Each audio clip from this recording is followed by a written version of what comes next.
Assalamualaikum, salam sejahtera untuk kita semua. Om Swastiastu, Namo Buddhaya, salam kebajikan. Yang terhormat Pak Yakut Holil Kuomas, Menteri Agama Republik Indonesia. Yang terhormat Pak Nadiem Makarim, Menteri Pendidikan, Kebudayaan, Riset dan Teknologi Republik Indonesia. Yang terhormat Pak Muhammad Tito Karnavian, Menteri Dalam Negeri Republik Indonesia yang hari ini diwakili oleh Dirjen Polpum Bapak Dr. Bahtiar Masters of Science. Yang terhormat Pak Muhammad Ali Ramdhani, Dirjen Pendidikan Islam. Dan yang terhormat Pak Yandri Susanto, Ketua Komisi 8 DPR RI. Yang terhormat semua tamu yang saya banggakan. Sungguh sebuah kehormatan bagi saya diundang malam ini untuk mewakili generasi muda Indonesia dalam mengekspresikan opini kami mengenai moderasi beragama. Jujur saya tidak tahu kenapa saya yang diundang malam ini untuk hadir di sini, tapi saya harap pidato yang saya buat tadi malam bisa menggerakkan hati para hadirin hari ini. Sebagai generasi Z dan milenial, kamilah generasi yang akan bertanggung jawab dalam beberapa tahun ke depan atas arah yang akan diambil negara ini untuk menjadi negara yang lebih maju, modern, sejahtera, dan tentunya terkemuka di mata dunia.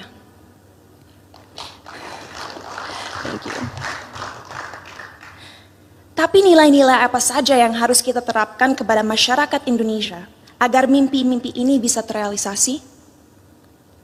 Pada saat ini, kita dalam situasi sulit, di mana adanya polarisasi dalam opini masyarakat. Terlihat jelas bahwa adanya ketidaksepakatan tentang apa yang dibutuhkan negara ini agar bisa benar-benar menjadi kesatuan yang kuat. Dalam satu sisi, generasi muda sekarang mempunyai keinginan besar untuk mempromosikan budaya dan identitas bangsa. Kami percaya akan pentingnya untuk negara-negara di luar sana melihat potensi, keunikan, dan kehebatan negara ini. Tapi di sisi lain, sampai detik ini, kita semua masih sering berkelahi dan menjatuhkan satu sama lain hanya karena perbedaan ras, suku, dan terutama agama. Bagi saya pribadi, hal tersebut sungguh ironis. Karena bukankah pasal 1 dari Undang-Undang PNPS mengatakan bahwa adanya 6 agama utama di negara ini? Bukankah moto negara ini Bhinneka Tunggal Ika, yaitu berbeda tapi satu? Tapi mengapa walaupun dengan fondasi negara yang begitu memeluk perbedaan dan toleransi, tetap saja masih ada konflik? Apa yang membuat agama mampu membuat kita melupakan inti dari identitas bangsa ini? Sebagai lulusan psikologi dan sastra Jerman, saya dari dulu memiliki kuriositas terhadap cara berpikir manusia. Oleh karena itu, pengetahuan tersebut saya perdalam dengan mempelajari filosofi. Sampai detik ini, saya tidak akan pernah lupa akan apa yang dikatakan oleh salah satu filsafat paling berpengaruh sepanjang masa, yaitu René Descartes. Ia mengatakan, manusia adalah makhluk yang finite atau terbatas, sedangkan Tuhan adalah sosok yang infinite atau tidak terbatas. Oleh karena itu, bagaimana kita sebagai makhluk yang terbatas merasa mempunyai kemampuan untuk mengerti sesuatu yang jauh di luar kapasitas kita? Bagaimana kita sebagai makhluk yang terbatas bisa memahami esensi dari sesuatu yang tidak terbatas? Inilah salah satu akar dari masalah yang kita miliki dalam masyarakat Indonesia sekarang. Karena pemahaman yang terbatas dan pemikiran yang tidak kritis, orang-orang terjebak dalam cara berpikir di mana mereka telah memanusiakan Tuhan. Merasa memiliki hak dalam mendikte kemauan Tuhan, merasa tahu pikiran Tuhan, dan merasa berhak bertindak atas nama Tuhan. Inilah yang akhirnya seringkali berubah menjadi sifat radikal. Dalam perbincangan saya beberapa waktu lalu dengan Habib Hussein Jafar, kami berdua sepakat bahwa bahaya yang masyarakat kita alami sekarang adalah mengatasnamakan Tuhan untuk kepentingan pribadi. Menyesatkan generasi penerus bangsa dengan prinsip hidup yang sebenarnya tidak ada dalam Holy Scriptures atau kitab suci agama. Kenapa bisa seperti itu? Karena kita kurang membimbing dan memberikan masyarakat tools yang dibutuhkan agar bisa memahami sebuah ajaran dengan akal kritis. Sehingga mereka menjadi tersesat dalam cara berpikir mereka dan lupa akan pentingnya menyeimbangi segala ilmu yang dipelajari dan dimiliki dengan nilai-nilai yang ada dalam budaya, sains, ataupun aliran pemikiran lainnya.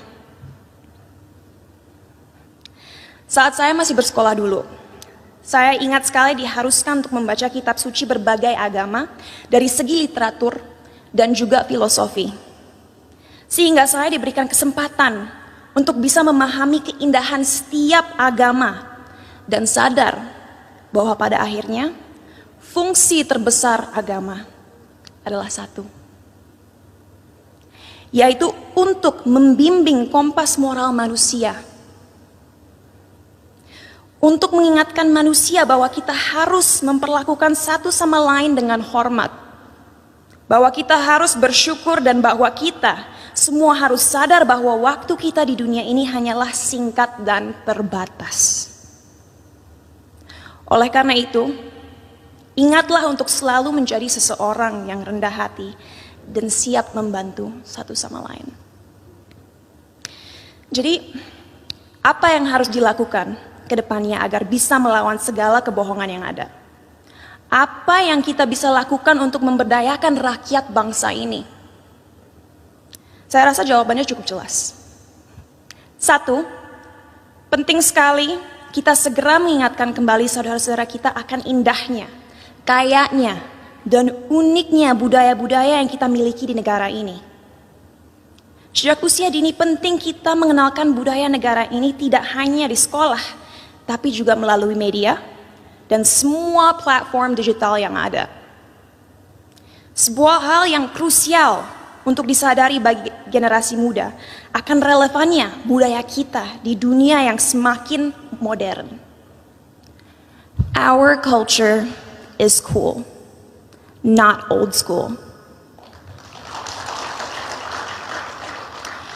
Kedua, ajaran agama yang ada dalam sistem pendidikan harus adil dalam merepresentasikan agama-agama yang ada di negara ini.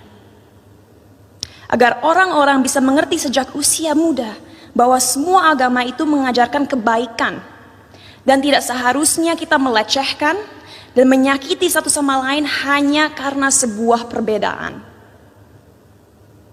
Ketiga, critical thinking, critical thinking, critical thinking. Ajarkanlah adik-adik kita untuk membaca dan mempelajari segala sesuatu dari berbagai sudut pandang. Biarkanlah mereka bertanya.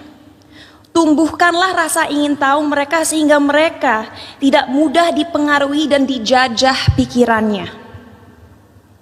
Dan terakhir, gunakanlah teknologi yang semakin canggih sebagai alat yang dapat terus menyebarkan nilai-nilai toleransi. Agar negara ini bisa kembali menjadi Indonesia sejati.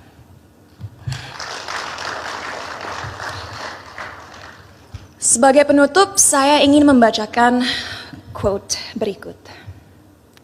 A people without knowledge of their past, origin, and culture is like a tree with no roots.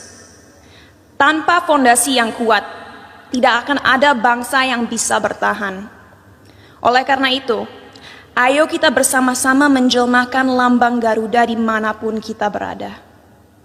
Mari kita taat dalam beragama agar menjadi manusia yang bermoral, tapi mari kita juga merangkul budaya Indonesia untuk membimbing identitas bangsa. Terima kasih, salam sejahtera bagi kita semua.